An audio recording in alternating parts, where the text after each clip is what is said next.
A day that you're holding on to something is a day that you're buying. So think about it. Every day that you hold something is a day that you buy that position at that price. Overall, I think you should constantly, maybe not daily, optimize for mental clarity. Whatever you do, pay attention to the things that give you more mental clarity and pay attention to the things that cloud your judgment. Because this industry is not easy. Markets are not meant to be easy. Otherwise, everyone would be making money. This episode is brought to you by Sei. Sei's V2 upgrade introduces the first high-performance parallelized EVM already live on public DevNet. Mainnet comes later in Q2. You can follow along with the Sei journey on X at Sei Network. Sei is spelled S-E-I. Go follow Sei on X, Sei Network. Hey everyone, Santi and I have been talking about Solana a lot recently, and we're excited to have a Solana sponsor of Empire, Marinade. Marinade is a staking protocol on Solana and the only stake pool that delivers auto rebalancing, MEV rewards, and automatic downside protection with their new protected staking rewards. Optimize your Sol stake with Marinade by hitting the link in the show notes. Big thanks to Marinade. We'll talk more about them later in the show. This episode is brought to you by Avalanche. Avalanche is a leading network of blockchains giving some of the world's largest financial institutions new use cases and business models while leveraging completely customizable infrastructure. Check them out. It's core.app/discover. You can explore Avalanche's subnet ecosystem at core.app/discover. I was playing around earlier today. Really cool. This episode is brought to you by Mantle. Mantle is an L2 backed by over a $4 billion treasury, obviously one of the largest in the industry. They recently launched their airdrop program called the Reward Station to distribute both pre-sale, token allocations, or listed tokens to MNT holders who stake their MNT. Mantle has nailed their rewards program recently. Would highly encourage folks to check out the Mantle Rewards program at mantle.xyz/rewards-station.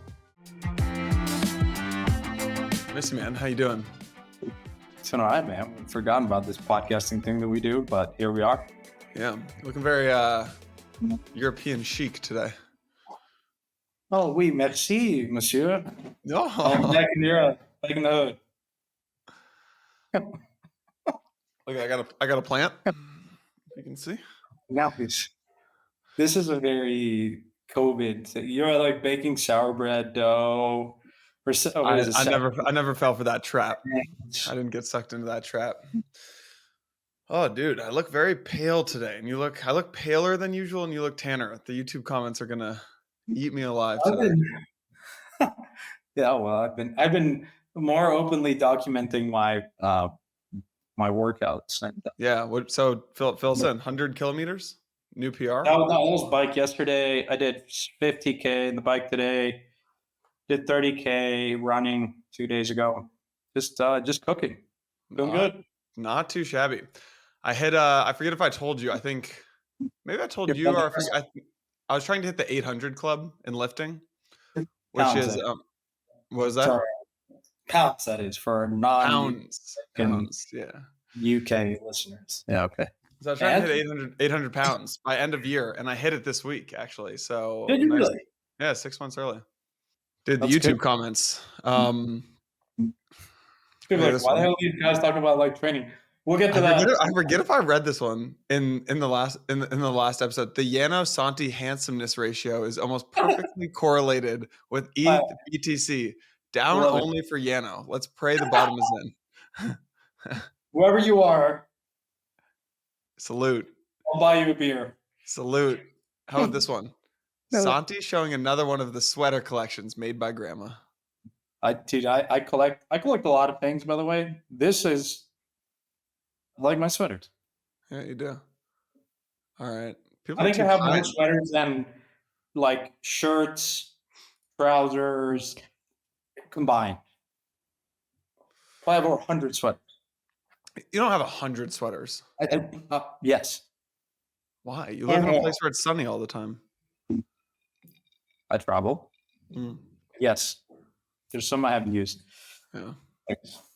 Do you do your own shopping? Yeah. Oh, I don't know about that. I do. All right, man. What are we talking about today? So listen, everyone wants to know what's going on in the market. We've been in a down environment since March. April, give or take.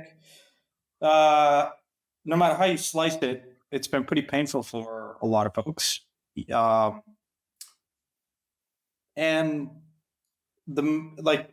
if you look at it like on a USD pair, it looks ugly. If you look at it on a Bitcoin pair, it looks uglier. It's an interesting time in the market because like Bitcoin's at 65K. 65. Yeah, 65. Peaked out at 71, 72 back in March. 73. You look at the timeline and it looks like we're in like a post FTX collapse. Right. Like the world is imploding.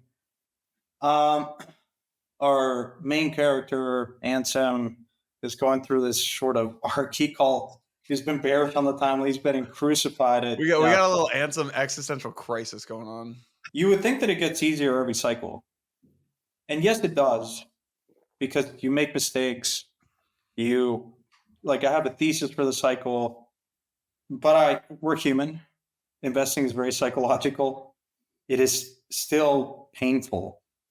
It is still, you still feel these range of emotions. So anyone out there that is portraying themselves as like this like stoic character that doesn't feel emotion is just,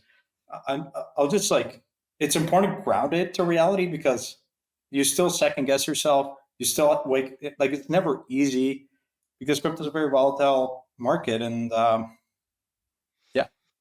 Here, I don't get the aspect of like the panic on the timeline though. I got to be honest. Are people just levered to the tits on some of these coins? Like you don't have to be levered to the tits. All you have to do is look at your portfolio value go down 60% in 30 days.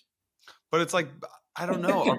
Are you trading around this stuff though? Like I know Joseph, our producer, was like, I'd love to hear how you stomach the volatility and your process for decision making. I do want to hear the decision making side, but like stomaching the volatility, I'm like, I mean, you just don't sell when these things go down 10%, unless you do actually, unless you're always changing and it changes. That's not necessarily true, right? I mean, it is impossible to speak. What I'm doing may or may not relate to whatever the listener is doing because every portfolio is unique, every position is unique, but historically, you have the likes of. By the way, being more smart here doesn't necessarily help. It actually might get in the way. Isaac Newton famously fumbled the bag of tulips. He called the bubble, invested in it, sold, reinvested, had made early profits, got back into it, imploded. Literally, died broke, I think. Stan Druckenmiller, one of the best investors of all time, got the tech bubble totally wrong. He was right on the thesis. Right. He was down on the timing. He, for such a long time, shorted tech stocks, lost like $100 million or whatever, was really down, and then unwound the short, closed it. I think went long the days literally before the top and the bubble popped. Right. You have, long-term capital management. Like what I'm trying to say is, the common denominator across all of this is being smart doesn't necessarily mean you're gonna be more equipped to handle volatility. Two, it really hurts when other people are making money and you're not, which is part of the reason what explains this the timeline. That I think is the Achilles heel of 9 out of 10 people is seeing other people make more money than you. Great point. I agree with that. And that persists in any market environment. There's people making money in AI. If you didn't long NVIDIA, you're like, well, shit, I should have just sold all my crypto stuff, not deal with any of this nonsense, and just punted NVIDIA. And then the third point, which is probably more interesting, that I've been thinking about a lot is, we're all here. We all believe in this stuff long term. But investing is a very psychological sport. And when you ask me, you're describing prior cycles, we tend to overfit now because hindsight, 2020. And so it all fits, the story fits very smoothly in prior cycles. But I'll just remind people, in any market, bull market, you have these drawdowns of 10, 20, 30% on major assets, let alone everything that's alt and higher beta. So positions being down 60, 70%, does that invalidate the bull market? No, not necessarily. It has also been a very challenging crypto environment where it's like PvP. There's these hot balls of money that move around, and there's some great tweets that we can link on the show notes that actually try to quantify.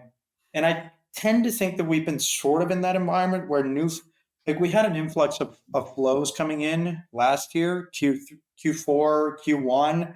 I don't think there's been new flows coming in. And so you have this constant rotation from frantic to memes to now something else. Celeb coins. Yeah. Right. So anyways. All right, let me ask you a few. Yeah, YouTube comments are not going to like you on this one. All right, first question here would be, I'm looking at my portfolio and I would categorize it into, okay, so three buckets of the portfolio. So I've got like Bitcoin, ETH, Solana. Like I'm holding these things basically. Actually ended up selling a big chunk of one of those for the other, which we can talk about if you're interested. So I've got this. Then I've got Solana for Bitcoin and ETH. I'm more overweight Solana, than the other two. Okay. Nice. I'm more overweight Solana. Then I've also got another group of things that I think will do well. So I've got like AI, some AI coins, like a Render or a Kosh. I've got and this is like extremely non-financial advice. I have no idea what I'm doing. Things like maybe some allocation to like the Move exposure, whether that's Sui or Aptos. I've got the AI exposure with like a Render or Kosh. I've got the meme coin exposure with something like WIF. That's like the second part of the portfolio. Then I've got the third part, which I want to ask you about. I've got all these coins that I'm still sitting on from just the last couple of years. Things like OG DeFi tokens or other L1s. And I'm not very excited about them, but I just can't bring myself to sell them. They're not that much money, right? It's not that much. And I'm just like, yeah, it's not a big difference. Like, man, if like, one example might be like Uni or something. Like Uni's probably not going to like outperform Sol here or outperform even maybe Bitcoin here. But because it's just like, it just hasn't been a loved token. But I'm like, am I really going to sell Uni? And I'd just be curious how you think about that. Mm-hmm. That third bucket of the portfolio where you're just kind of sitting on these things. Maybe it makes up a small percentage of the portfolio. Yeah. Are you holding that as a moon bag or to pay attention to the ecosystem or just for tax reasons? I'm holding it because honestly, this is going to sound like a really idiotic investment strategy. The idea that if Uni I'm just going to keep picking on Uni. If Uni ever ripped, I'd be like, what an idiot I was. Here I am. Yeah. Paying attention to Uni, super involved in the community, like going to the events, talking to the team, like, and I sold Uni. So here's my two things. One, a day that you're holding on to something is a day that you're buying. So think about it, every day that you hold something is a day that you buy that position at that price.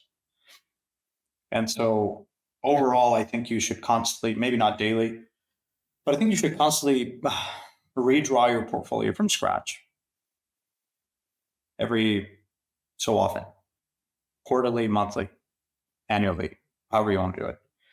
I think it's important. Probably shorter cadence in crypto because things are moving fast. Yeah. That doesn't necessarily mean that you change things. You just re-underwrite. So that's point one. By the way, a lot of DeFi tokens are looking pretty good. Like you look at Aave synthetics, like it's just been like they're flat in the month, but they're not as volatile. They're actually, they're just steady, slowly kind of accumulate. Like, just you could tell it's probably like a lot of funds accumulating these positions based on like charts. Yeah, Uni's up, from 4 to 10 in a year, like just slowly going up. But the second point is probably more important for folks is I don't think you construct your portfolio for the upside case. I think you construct it for the downside case. And because if your logic and your reasoning is, I would hate myself if I don't have something because it didn't outperform, uh, you know, the base asset, major asset, whatever your benchmark is. I think you should always be looking to outperform Solana or ETH or Bitcoin or all three combined. But and so like I think in this environment, like you have to constantly, and I tweet about this the other day, it's like how I think risk is one of those things that we try to, it's not very properly understood. Like most people equate risk to volatility, and it's not the same thing. An asset could be very volatile, doesn't make it necessarily riskier. Second, I think more importantly, I think risk is very subjective. Like someone from the outside might say, these goons are just talking about like relative risk within crypto. The entire asset class is shitcoin. Someone that doesn't understand crypto might like look at it as it's extremely risky. Right. The same way that like you might look at biotech as extremely risky category. Like, what do you know about phase 1, phase 2 for a particular drug candidate? Nothing. But if you're in the field, then that has way less risk because you're a domain expert. You're living, breathing it constantly. So this is like the point that I think really kills you is, people making money on meme coins. And then you're like Isaac Newton. You're like, shit, people making money on tulips. Like you need at some point, you just understand at some point it's going to get to you. Mm-hmm. At some point you're going to fall to it. So you got to hop on the bike. Because do you have like a small ticket for your sanity? I'm not here to tell you one strategy is better than the other. I think my most important takeaway for this episode is optimize for mental clarity. Whatever you do, pay attention to the things that give you more mental clarity and pay attention to the things that cloud your judgment. Because this industry is not easy. Markets are not meant to be easy. Otherwise, everyone would be making money. And so that's the thing that I like. A day like the last 2 days haven't been easy, have been very volatile, have made me question the portfolio. I've been transitioning for the last month into higher, kind of more defensive, into higher quality stuff and pruning a lot of the portfolio. Is it the best decision? Probably not. I'm probably selling some stuff in there that's going to be a 100-bagger. Likely. Probabilistically, there's a very, very low probability of that happening. But I just remind myself of the core principle, which is don't lose money. I always want to have money when other people are scared shit. And we're not in that environment.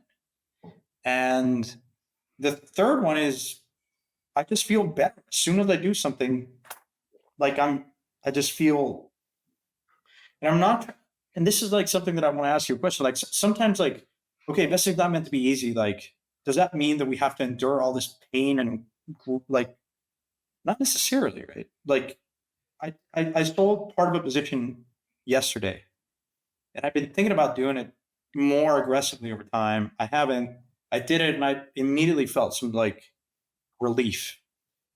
Famously, Soros got, every time he wanted to sell, his cue was he got intense back pain. That's just funny, but yeah, I think anyways, I don't know if any of that makes sense or if you want to talk more about it, but I'm not here to tell you what or what not to do. If you want to have these buckets, if you want to have a moon bag, ultimately, like I would just, whatever is it that you do, I think optimize for mental clarity. Yeah, I think the two takeaways there are one, every day that you're holding something, you're buying it, and two, optimize for mental clarity. And for sometimes, I mean, we talked about this a couple months ago when I was saying, look, sometimes I'm actually comfortable giving up a little bit of the upside because I'm running Blockworks, and like that's where that's where I spend 98% of my brain power, right? So yeah, because I think you have to get one or two things very, very right. It's a sort of a power law distribution, crypto liquid too, and privates. But I think like what you just said is so important. Like can you get yourself comfortable with the idea that you're going to give some of the upside and capture 60, 70, maybe 50% of the return? And if you can underwrite that and be happy with that and build a process around that, I think that if you can compound, then I think you'll be really well in the long run. Yeah. Like, okay, it's not 100x, but if you constantly do 3x, like every 2-3 years, like, Yeah, you're good. You're good. do the math and you'll do well. The problem is like concentration.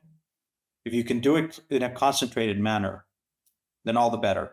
And that for that, I think you need a lot of mental clarity, a lot of How many tokens make up, let's say, the majority of your portfolio right now? 10, 10. less than 10. On the liquid side, 10. Yeah. On the private side, I have a lot of positions. I'm very active there. And yeah. How are the private markets for you right now? Uh, What are I, you seeing? like, what am I seeing, or what am I investing, or how am I thinking Well, yeah, about what it? are you seeing? Like, what kind of valuations? What's happening? Where, like, what I think ecosystems are you investing in? What kinds of it's cool. companies? It's cooled down marginally. Like, okay, I'll fire off quick things. Ton ecosystem, a lot of interest. I think it's percolating. I think people are so Telegram ecosystem is like an outlier. Valuations subsided a bit. Like, I think they're pausing this pace of like really high vals. Um, and I think founders are getting a little nervous in terms of just closing these rounds. So they want to compromise on the price because, when price goes down a bit, they're like, hey, well, this is an insurance policy. I'd rather just close around at so one company revised down from 75 to 50. And I told them, guys, this is 50 FTV. And they got it done. And I Nice. think, so yeah, I still am. Look, my operating assumption is that any investment that I'm making now on the private side is going to be a next cycle kind of thing. Yeah. Yeah, I think we're at that point too. So when you see the the ton ecosystem going like that, like how do you think about buying ton, the liquid coin? Did you do the discounted private thing in the I ton got round a couple months ago? I got an offer, but no, I'm not taking it. I did a lot of the. I actually don't have any exposure to time. I'm looking at an L2 right now, similar to movement, but kind of for time. And the idea is that it's actually quite hard to build on Telegram, and like there's a really good tweet about like this guy kind of went through all of the like kind of dissecting Telegram or Ton in the ecosystem. I don't have any exposure. To you? No. No. I No. tweeted. I did a poll recently yesterday, and it was like, you're a builder. Where do you want to build next? And I appreciate it. I got mad because I mean, you can only do this sport. Thank you, Elon. So it was, you're a builder. You need to decide where I to. saw this. I was like, oh my God, how many people just got Yeah, pissed? it was like, where is Solana here? Where is insert Where my is, yeah, bag? yeah, yeah. I'm like, guys, like, we all know where I stand on Solana. Yeah, yeah. I listed Yeah. Telegram, Aptos, Barachain, or Bitcoin L2s. And yes, I could list Sui, Sei, and whatever. Face it, this is the constraint that I had. Telegram came number one at 39%, followed by Aptos 31, Barachain 18, and Bitcoin L2s 12. Yeah. So, okay. So maybe this is a good time to bring up. So I just spent the last couple hours at Monad's office. So Monad had this thing this week in New York called Monad Foundry. And they brought a bunch of developers in and a bunch of founders, and people gave different talks. And so I was hanging with Eunice, one of the founders, and Keone and Kevin, the CMS intern turned full-time intern of Monad. And Nice. I ended up meeting a lot of the founders who are actually building on Monad. So the first takeaway is like Monad has this actually booming ecosystem right now, of people who are building on them already, which is really cool to see because they don't even have. I think mainnet comes in several months. Actually, it's not. We're not too close. The big takeaway for me is that there's 5 places, according to all of the founders in the room. So this is kind of self-selecting for people who've decided already to build on Monad. Here are the 5 ecosystems that those folks debated building on: Monad, Blast, Base, Solana, and Barachain were the 5 that got brought up. Probably talked with 12, 13 different founders, like different companies building on Monad. They've all chosen Monad, but of the ones that they decided between, it was Base, Blast, Monad, Solana, and Barachain.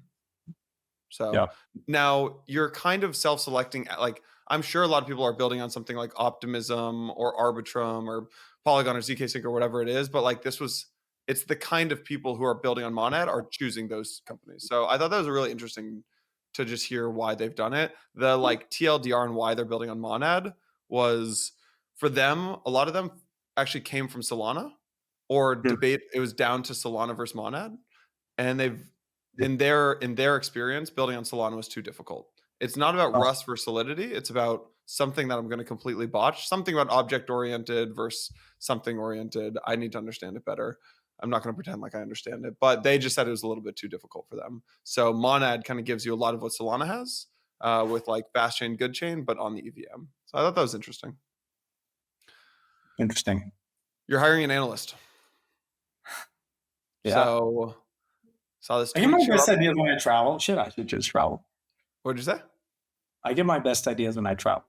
So this is an idea that Where I were you had. traveling? I was traveling at a family office event in London.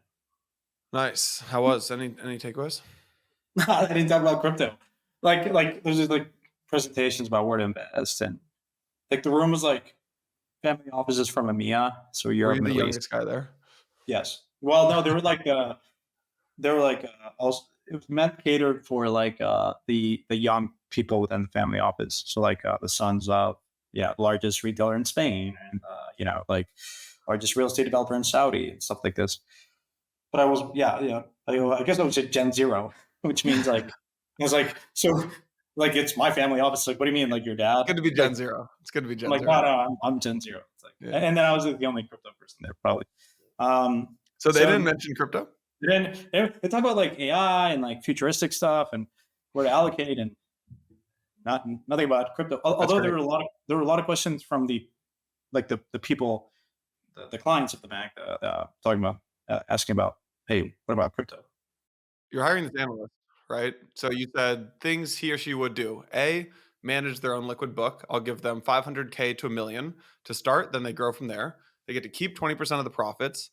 They stay on top of teams in the portfolio, and they provide research on emerging trends and ecosystems. I see this as a stepping stone. If they're successful managing their book, I'll help them branch off, launch their own fund, or just give them more capital. Looking for someone with experience, priority given to on-chain resume, and excellent reference checks. Walk us through this decision, because this is something that you and I have talked about for, I feel like, years at this point. You've been thinking about it. So what made you actually make this decision? Well, it's just easy. I think it's just like no different than investing in a company, but I want to optimize for being surrounded with someone, or this could be I actually foresee multiple interns or multiple analysts.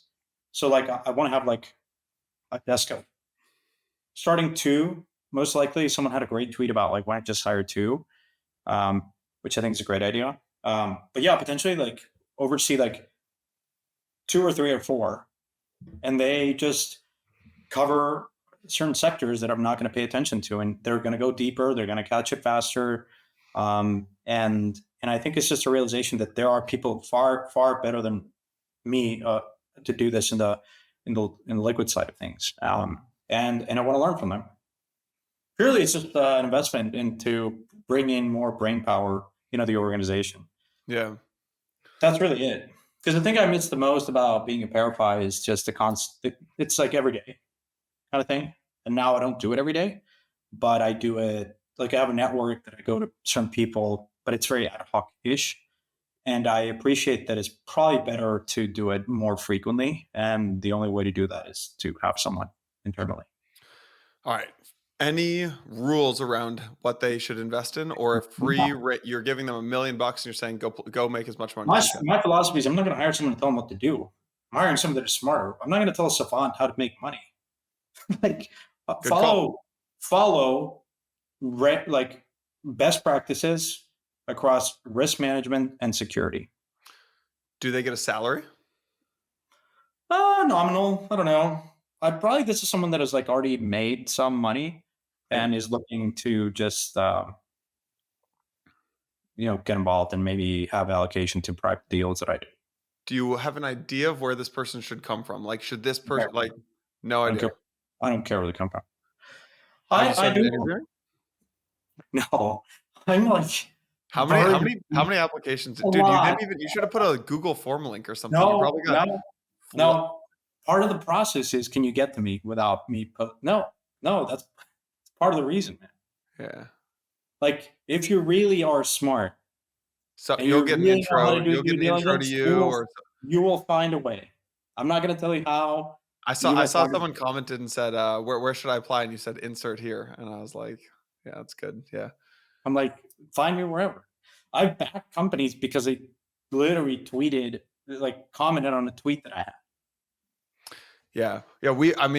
I've posted sales jobs before, and people will DM me and be like, what, like, or people will comment and be like, where do I apply? I'm like, dude, we got a careers page on our Like, site with the job like, posted. If you're in sales and you can't figure like, that out, like, GPT. we got bigger problems. So, okay. Who stood out? Like, are there, like, I have you haven't even found started them? reviewing. There were like 2 or 3 people that came highly recommended from people that I respect. And the way they kind of formatted the doc, what they put in the doc was like very well formatted, very well organized. Like, I was like, I looked at it for 2 seconds. I'm like, okay, I have a folder Good. now. Yeah. I'm just putting everything that I like on that folder. And there's a lot of unread stuff in that folder, but I'll get to it this summer. Yeah. That's But cool. yeah, like, look, I've helped. It's a really good opportunity. I think so. Like, I think this is. I want to maybe, okay, like, not like Julian Robertson kind of stuff. Like, I'm no way, shape, or form trying to compare myself to Julian Robertson, but I want to incubate. Like, I've helped start a couple of funds in the space. Like, this guy Jason from Folius Maple Leaf Capital. Him and I were like chatting literally every day about DeFi and DeFi summer, to the point where I was like, he was at a hedge fund, and he was producing really good research. I'm like, gosh, like, at one point, like, we explored hiring him, and then I said, "You're too good. You should go start your own fund." And then I invested in his fund. I'm part of the GP, like, verifying, like, you know what I mean? Like, we were big supporters, and I kind of want to do that. I think the space deserves better managers. I think they're out there, and so the best part of our crypto is like, it's a space that is like ever expanding, and I think, like, I look at, like, in any other industry, like, could you make a name for yourself and start a fund in your 20s? Difficult, right? Not impossible, just difficult. Of course, in hedge fund land, you make money, great. But I think crypto is a different animal, and I think it allows for that. And people that really do the work and are like in the trenches, like, get handsomely rewarded. And I appreciate you're not going to be an analyst because you make more money probably outside. So you have to be your own fund manager. And the structure that I envision is 80-20. Like, you keep, like, you manage effectively. I'm an LP. Yeah. And then if they're successful, like, yeah, go and start your own fund, Yeah. and I'll help you do it. I'm part of the GP for sure. And the thesis is that, like, if I do this for the next 5 years, and I probably maybe have like a program where I bring in 1 or 2 people every year, or say 3 or 4 people, and you cut 2, 1 or 2 are successful. Like, hey, in 5 years, you have like 10 people that start a fund. That's pretty cool. So yeah, I think that's kind of how I thought about it. Yeah. I've always thought this kind of I'd call it an apprentice model should be more popular. I think it's the biggest career hack that you can make is if I were 22 or 23, what I would do is I would email the top 50 people or 100 people who I looked up to, both in investing or, for me, I wouldn't do investing. I would do like founders probably. So I'd email the top 50 founders. I'd be like, let me just come work for you. Give me minimum wage, or give me whatever it is. Give me a highly incentivized compensation structure, and let me just come study you for 2 years.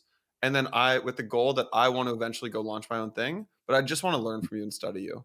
If I were 22, that's what I would do. There's like a ton of asymmetry, positive asymmetry, from like just emailing that and doing that. Yeah. Because like when you're in your 30s, no, it has to be when you're young. Yeah. It's the Teal, like you mentioned Julian Robertson and like Teal Fellowship. I think the Teal Fellowship came out of like Peter Thiel would every year have a new, like 1 or 2 apprentices, basically. He's got all this other stuff with young, like he takes the blood of 18-year-olds and stuff like that. But it came out of the apprentice model, and he's like, this is working so well. Let me just start a whole fellowship around this. So, Yeah, that's kind of the goal. So yeah, but I think it's someone that, wants to. I also don't want to micromanage these people. It's like you don't strike me as a big manager kind of guy. I don't want to. Like I'm canceling all the calls that I have. I just don't want to have calls. I don't like having calls. Yeah. Unless I want to talk to you, I'll talk to you. But it's just like great ad hoc. So, I want to call someone. I just pick up the phone and call. But I don't like these calls. I hate calls. Folks, just if you want to get to me, chat. I love chat. Yeah. You're very responsive on Telegram. I'm super responsive. Very responsive. Yeah. I just hate calls. They're so inefficient. Yeah. We just implemented no call Wednesdays at Blockworks. No, not mandatory. No Monday through Sunday. Yeah, dude. No calls. So we're hiring at Blockworks if people want to have no calls on Wednesdays. Mandatory. No internal calls. I'm hiring no calls ever. Don't do this to me. Don't do this to me. I don't even want to talk about funds poaching analysts. Sensitive subject right now. I don't know. Blockworks is a great organization. We got permissionless coming. Go buy your ticket. Tickets go up to $4.99 soon. They're $1.99 today. Go buy your ticket. Just go buy it. I just gotta plug it. Smalley, why? Can you explain to me why? Like, I love skiing. I think I'll just snowbird. I'll explain Salt Lake. I very strongly believe that the best conferences, there are two types of conferences. There are conferences in cities that are built around a city. So we have that with DAS, right? DAS is in New York and London. It's super easy. You're working at the fund. You hop over to DAS from 2 to 6. It's great. For what we are trying to build with permissionless, I think there's an element of going to a foreign place that is it's actually nothing to do but that. It's actually crucial to the experience. It gets you out of your comfort zone. You are fully committed. You're not bouncing around really the city. Our best event ever was Palm Beach, permissionless in Palm Beach. There was Whole Foods in Salt Lake. True. You'll find me on Whole Foods drinking cold brew. Yeah, exactly. So. Yeah, but I mean, there's a big difference between doing I don't know. There'll be an event. I mean, tokens in Singapore and ECC in Brussels. We're sending a bunch of people to both of those. I think those are two amazing events. But I think there's a unique thing when you go to a city that there's not honestly a crazy amount of stuff to do, and it's a foreign place that a lot of people haven't been to Salt Lake. We're trying it. I think it's going to be really good. It's shaping up to be the best permissionless ever. It's really interesting to see Is it sponsored by Delta? You should get Delta as a sponsor, man. It's their hub, we just got. Actually, you're not a big chess guy, but we just got chess.com to partner on our. We're building a whole chess lounge. So we've got the. You know who's really good at chess? 3 people. Leshner. Ben from Verify. What's his rating? I don't know, but he in terms of crypto competition, I think he went pretty far. Leshner, Kane, and Ben are really good. Oh shit! So we're gonna have a big chess competition. We're gonna have a pickleball competition, which is gonna be popping, obviously. I'll do a run club. How about that? You ever play paddle? Paddle's it's like a Latin American sport. I don't consider myself Latin American, but yeah, sure. I have this existential crisis. I actually don't. Was that wrong of me to say? What? No. I just I don't. If anything, I feel identify American because that's the place where I've lived the most of my entire life. Culturally too. Canceled.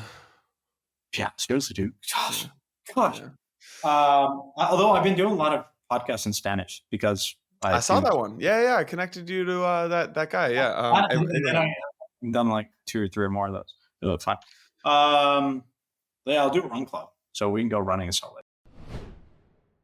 This episode is brought to you by Sei. Sei's belief about the world, I think, is a good one. They believe that the EVM is here to stay. I agree with that. They believe that the EVM is going to look kind of like what JavaScript ended up looking like in the Web 2 world. Agree with that. They also believe that the EVM in its current iteration lacks a lot of the performance and scalability that developers need. So what Sei has done with their V2 upgrade is they just introduced the first high performance parallelized EVM into the market today. They've got lightning fast block times and finality of just 390 milliseconds. What this does is it unlocks an entirely new design space with 100x the throughput of even some of the fastest EVM L2s on the market today. Sei V2 is now live on public DevNet with mainnet scheduled for Q2. You can stay up to date with Sei on X at Sei Network, SEI Network. Big thanks to Sei.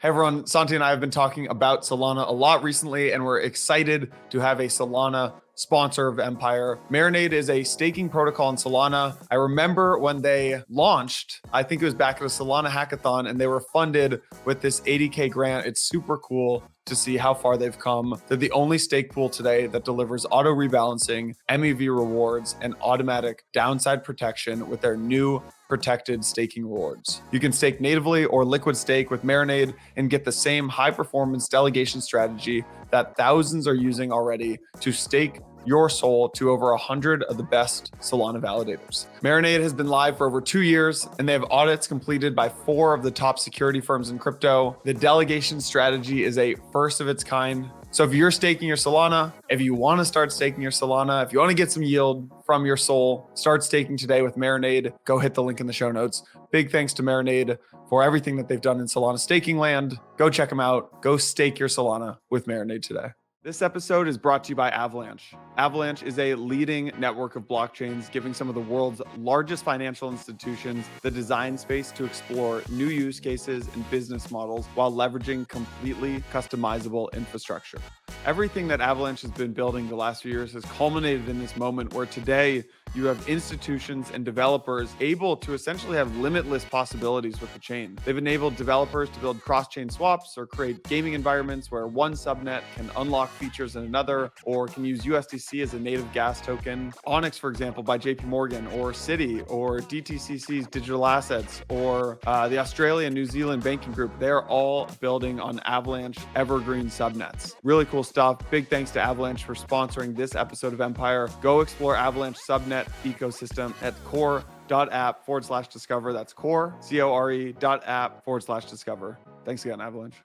This episode is brought to you by Mantle. Mantle is an L2 backed by one of the industry's largest treasuries. At the time of recording, it's valued at $4.4 billion. The Mantle ecosystem engages in a lot of early stage exciting projects such as Athena and Eigenlayer. And they give out actually the rewards to the Mantle community. There are 2 airdrops I want to tell you about. The first one, it was with Athena. They offered 2.5 billion Athena shards to holders of their native token MNT. So the reward station program distributes these pre-sale token allocations to MNT holders who stake the tokens. The second one they have going on is with MISO, MYSO. That gives out over 90,000 MYSO tokens worth about $50,000 today. That starts on April 25th, runs through May 2nd. If you want to check that out, you got to stake your MNT, and you can check out the reward station at mantle.xyz/reward station. Big thanks to Mantle for sponsoring Empire.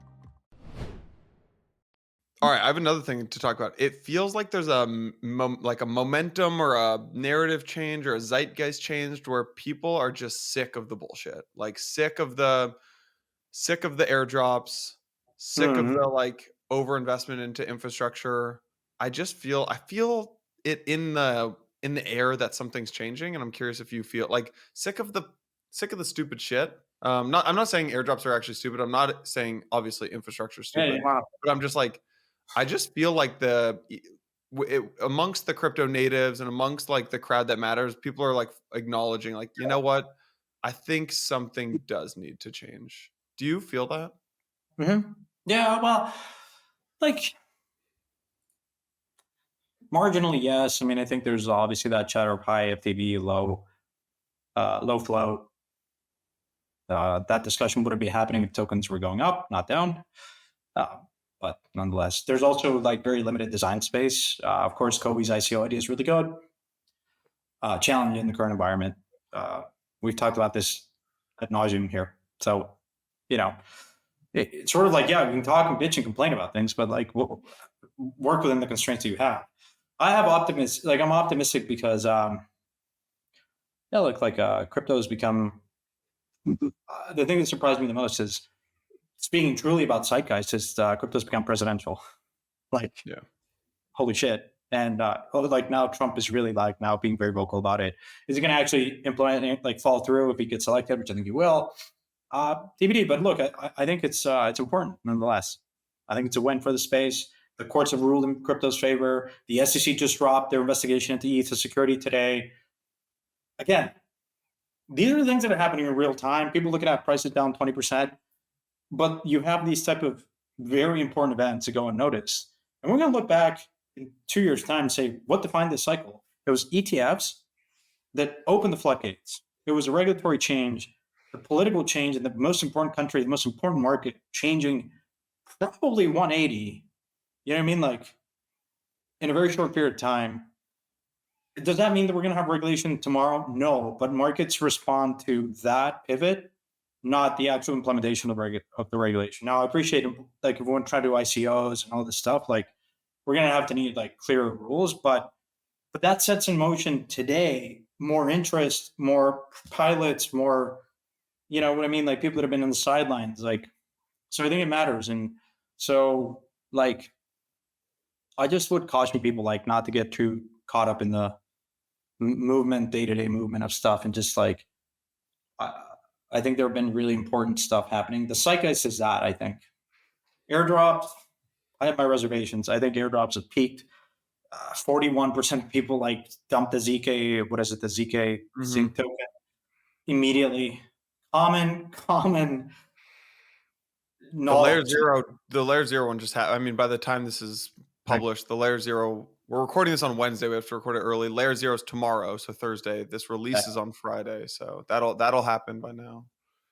Right. I could see the layer zero one because they've put in so much freaking work. I could see it being one of the I could see it being the last big one that's done in this type of way. I'd like to. I mean, actually, that's not going to happen. Never mind. There's going to be more after that, but. The thing that matters most is like when we think about airdrops, I think we can on the margin like be just more judicious of your team of who you actually give tokens to. Whether they want to dump it or not, no, but at least like give tokens to someone that has put in meaningful work. If they provided liquidity, traded, improved your KPIs in some way, shape, or form, go at it. If they have done some softer stuff, less tangible, maybe not. Maybe keep that in the treasury because you're going to need it in 5 years' time. Like, I don't know. It's difficult. But the thing that was actually rather interesting is Ondo did not airdrop. I don't think there was an Ondo airdrop. And they're trading and the token's done fairly well. Celestia airdrop, token's done fairly well. There's a lot of noise when you think about price, right? In a 6-month period, there's been very choppy. So it's difficult to make these conclusions that an airdrop was wrong and it led to all this price collapse. I was actually on a panel of sorts organized by Movement. Hasid was there, Reagan from Lattice was there, Rushi, of course, was there, and like Smokey from Barachain was there. And yeah, like they were talking about that stuff. And yeah, can we do ICOs? And Kobe's idea is great. Yeah, we all agree that. And so what? Like we can't do that today. So what do? I think the most important thing is actually liquidity. Mm-hmm. People should go listen to that Market Maker episode that we had with Evgeny from Wintermute and Second Lane. And the Second Lane guys. Yeah. The most important thing is to have liquidity out of the gate. Because, you know, like, also I think like people look at the spike, right? There's all these projects of this Burj Khalifa, like, you know, there's low liquidity. Now, what if you have like some sort of bonding curve mechanism, like where, you know, you have like better price discovery? That's kind of Kobe's thing. I hope that but like that I think is a solution. Like if you have good liquidity out of the gate, you can absorb the dump and like it's a smoother, orderly shift of who wants to have these tokens. Also, like, here's an idea out of the blue. So if you're in the US and some of these jurisdictions, like claiming the airdrop has tax implications. Sometimes you don't want to claim it immediately, right? Now, maybe it doesn't matter because you're in June and whatever. But what if you could elect to like not receive the airdrop transfer it, give it back, or just like, can we make airdrops more fungible in the sense of like, can a project give menu of options to people? Um, like, get an allocation, claim it today, and it's worth so much. Claim it in a year, it's so much. Claim it in 3 years, so much. Or however way you want to do it, or like do these things, like do tasks on chain, and then that like unlocks, or I don't know.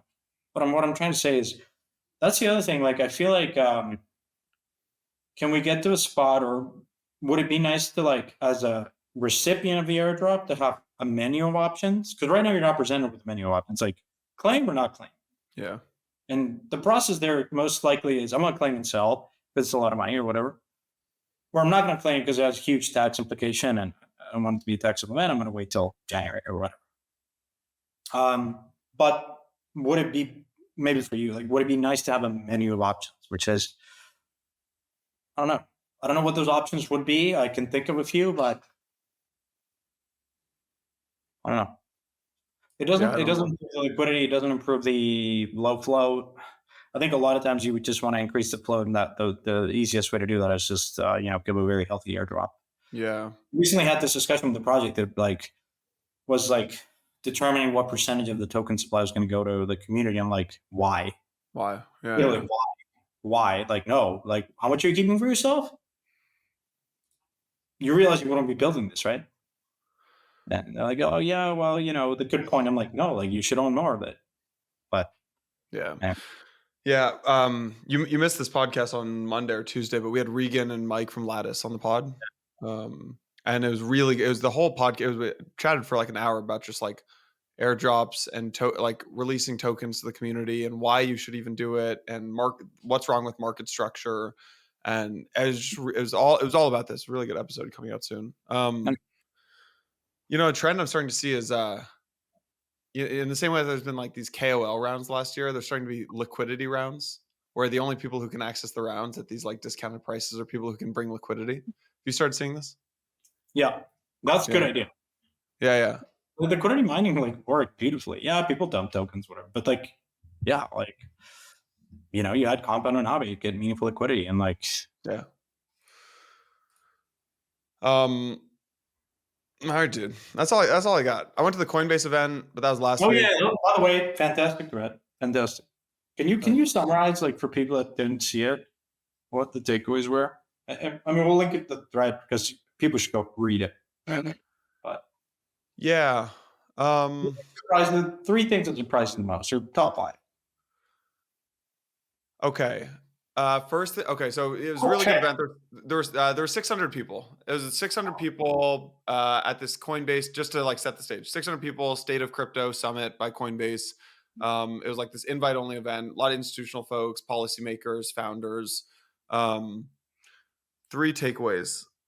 Okay, first takeaway was the CIO of the ETF business at BlackRock, and then Kathy Wood both said the same stat, which was about ETF flows. And the number is 80%. And the 80% number is really important because the narrative on Twitter is that ETFs are here, institutions are here. They both made the argument. They said, look, we have all the data. The institutions are not here. 80% of people buying these ETFs are self-directed people inside of their own brokerages, otherwise known as retail. So if you look at no, it's self-directed.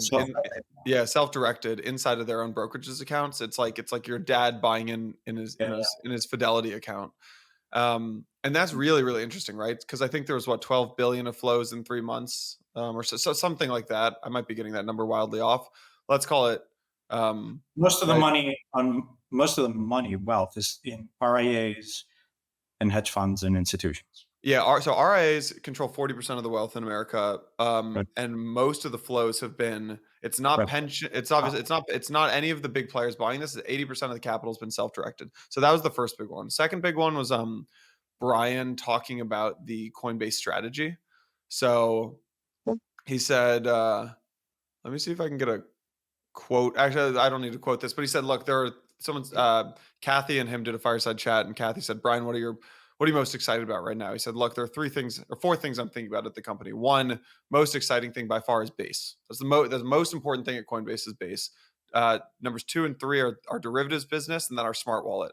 So you got base at the top, then you've got the derivatives business and the smart wallet, which makes onboarding much easier. And then he said, fourth is we're pushing international. So today, the last piece of the puzzle for us is international. 17% of Coinbase's revenue today is international. It's the first quarter where international has grown faster than US was Q1. And so what they've just done internally is he was very transparent. He shared a lot about the strategy of the company. He said they just picked 10 markets where they're calling them the go deep markets.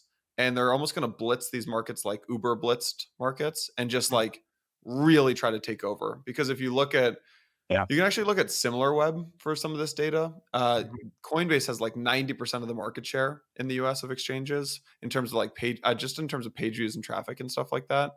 And even in terms of volume, they usually sit around 70% of US volumes, but international, they're like minuscule. They're very, very small in international markets. And so they're about to blitz the hell out of these 10 markets. So that's really interesting. And that's interesting because Coinbase is obviously one of the biggest companies, but it has trickle down effects, right?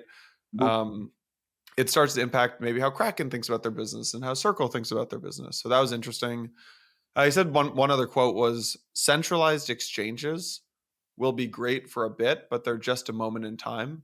Eventually, it's all going to be peer-to-peer with no intermediaries and all on chain. And it's just a pretty remarkable quote, I'd say, from the CEO of the biggest US crypto exchange. And then the willingness of Coinbase to reinvent their business model is impressive. It's amazing. Yeah. So and then the third takeaway was so the summit last year, I think last year was the first year they had it. It was all infrastructure. It was L2s, it was base, it was infrastructure. This year there were truly zero conversations about infrastructure. It was all about apps and payments and usage. Payments is getting its moment, right? You have what is it, TipLink and Solana? TipLink, yeah. I just feel like I feel it in my gut. We're on the precipice of like an actual move into. I think I'm 6 months early here, but like an actual move into consumer. I think there's gonna be new marketplaces. I mean, we had GeoNet on the pod, and like, man, I was listening to that, being like, payments, deepen, AI. AI is later, but payments and deepen. AI is related because a lot of activity on chain will be by agents, not humans. I think that's a next cycle. I think that's going to be a next cycle thing. But like, deepen in payments. Yeah. It's just I remember this experience I had the first time I ever made a Uniswap transaction, and it was just so like just click, right? It was like the financial system will work this way. I don't know how long it's going to take, but eventually the financial system will run on DeFi rails. I'm starting to have that for the first time since that experience. I'm starting to have that with Deepin a little bit, where I'm just like, man, like. Well, the thing about Uniswap is not so much like it's harder to appreciate, right? Because people was like, yeah, obviously this is how Robinhood works. The reality is no, like you have to explain to them counterparty risk and all this stuff, and you know, and then more sophisticated people are like, well, you know, a centralized order book model is superior than an AMM, and you get into this like, you know what I mean? Deepin is like so concrete. Like, you want a data point? Yeah, it's a fraction of the cost, says better coverage. How about that? 0. That's it. End of conversation. Like, so it's so in your face, so tangible. And also, I think bootstrapping networks is super capital intensive. And like, I guess it was a bit of an oversight, but like, think about the miner, like the hash rate. That alone, the willingness of people to bootstrap this incredible network that is everywhere, that people expend CapEx out of their own pocket, millions, billions of dollars. Yeah. Right? To mine something that they think has value. Like, compare that to like trying to bootstrap that network in a traditional way. One company raising money, venture money. It's super hard, right? Yeah. The challenge with GeoNet and Deepin networks is, by the way, no Deepin network trades at above $1 billion. Yeah. Not HiveMapper, not GeoNet, not. I think the market's kind of sleeping on it. I think that the challenge, the market's not entirely wrong. The challenge will be the monetization aspect. How you actually can, because you know when people like cellular tower, look at American Tower, like hugely like Prince, like look at mobile networks. Like they make a ton of money. Can deepen networks translate coverage to revenue? That's the thing that as I Yeah, was you can listening. get the supply side. You can Yeah, incentivize yeah, the you supply can side, definitely but get can the you supply side. actually get the When you demand side to solve the buy the? monetization, the Yeah. demand side, I think, is there is more so the monetization aspect. Like GeoNet, like has mapped and has coverage for GPS location data far more than like Web2 companies. Web2 companies make orders of magnitude more money. So at what point, and that's a question I forgot to ask Mike, but at what point can you start showing translation of you have all this coverage? How do you monetize? Now, Yeah. I think that if the product is very good, the coverage is very good, the reliability is very good, the hardware is up to par, then there's really no reason why you shouldn't be able to charge maybe exactly the same or a slight discount because you have less overhead, right? As an organization. So you should presumably, the market should set that price. But anyways, that's the thing. Like look at Filecoin revenue, Dropbox and Box. Like, you know what I mean? Like these are the comparisons that I think I'd like to bring in maybe more discussion to this at a later time. But that's the thing that I'm just that's I think what will unlock deepen more so from like a market standpoint, right? Yeah. Anyways, good Coinbase event. Oh, also BlackRock CIO said, look, we used to think these networks would be we'd end up going on chain, but it'd be in these permissioned networks. Now we're 100% convinced it's going to be in permissionless networks. That was cool. Okay, unfolding right now, there's this Kraken hack. You seen this? Yeah. Okay. So I'm doing this in real time, so bear with me. But so Certic posted, we found a series of critical vulnerabilities in Kraken's exchange, which could potentially lead to hundreds of millions of dollars in losses, starting from a finding in Kraken, deposit system, et cetera, et cetera, et cetera. I'm not going to read the whole thing. We can link in the show notes. But basically, Certic posted that they'd found a vulnerability and they posted like the whole timeline. And they said, in the spirit of transparency and our commitment to the Web3 community, we're going to public to protect all users' security, et cetera, et cetera. So then the CSO of Kraken, Nick Percoco, who's widely known as like being the best CSO He's in like crypto. he's Kraken security is He's like the guy. He's the guy like a from what I've heard. Navy. Yeah, he's like the guy. So anyways, he posts. He goes, Kraken security update. On June 9th, we received a bug bounty program alert from a security researcher. No specifics were disclosed, but their email claimed to find an extremely critical bug. He says what I know to be true as well. Every day we receive fake bug bounties. They get it, I'm sure, 10 times more than we do, 100 times more, but we get that every day. Found a bug in Blockworks. I'm going to change the whole website. You can't take everything seriously. He said, but look, we assembled a cross-functional team to dig into the issue. Within minutes, we discovered an isolated bug. This allowed a malicious attacker to initiate a deposit onto our platform and receive funds in their account. To be clear, no client's assets were at risk, et cetera, et cetera. We triaged the vulnerability as critical. Within an hour and 47 minutes, we'd mitigated the issue. Here's where it gets interesting, though. The individual discovered the bug in our funding system and leveraged it to credit their account with $4 in crypto. This would have been sufficient to prove the flaw, file a bug bounty report with our team, and collect a very sizable reward under the terms of the program.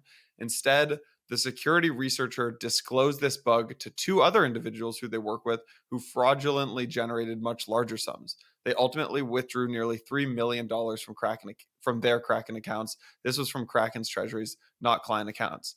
And this has completely backfired on Certic. Let me just read some of these tweets. Certic are absolute clowns, deserve to be banished from the industry. I will never do business with them. I would never hire their current employees. Next up, too bad there isn't a way to short Certic. Step 1, steal Kraken funds. Step 2, fail to report security flaw for 3 days. Step 3, brag about exploit to other researchers. Step 4, researchers repeat the exploit and tornado cash the funds. Step 5, go on crypto Twitter and pretend to be white hat and martyrs.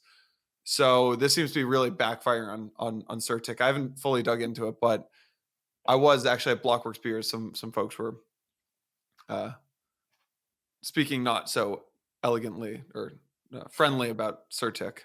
So yeah, this seems to have really backfired, but it'll be interesting to see this develop because I think Certic is the biggest smart contracting auditing firm in crypto today in terms of just size of company and revenue, not in terms of Spearbit. Like Spearbit's amazing, and there are other folks with very good reputations, but I'm pretty sure Certic is the largest by size.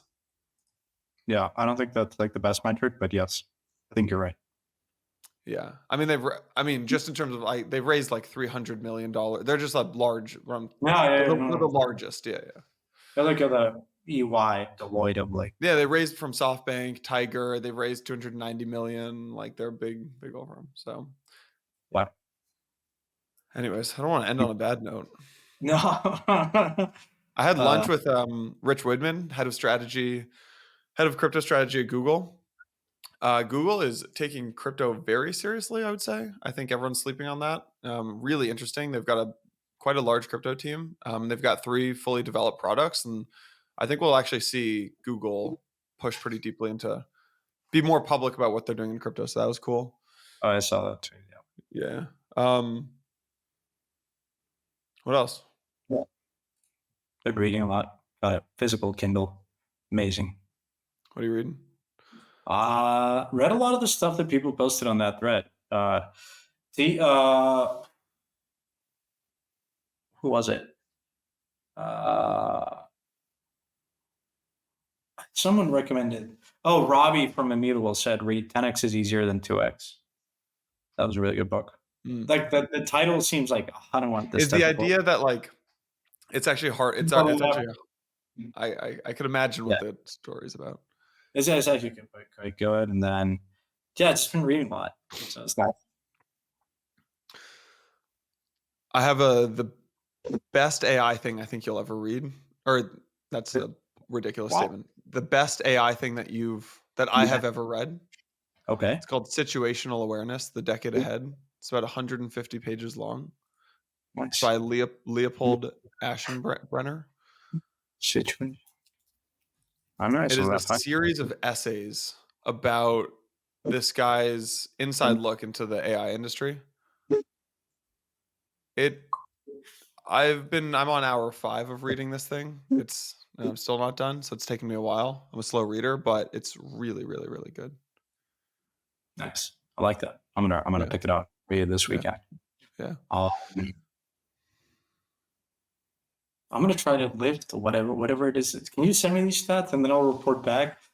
Whoever the listener, you can't lift. I can't run. Dude, what makes you think that I can't lift? I just got a feeling. I don't think you got that dog in you.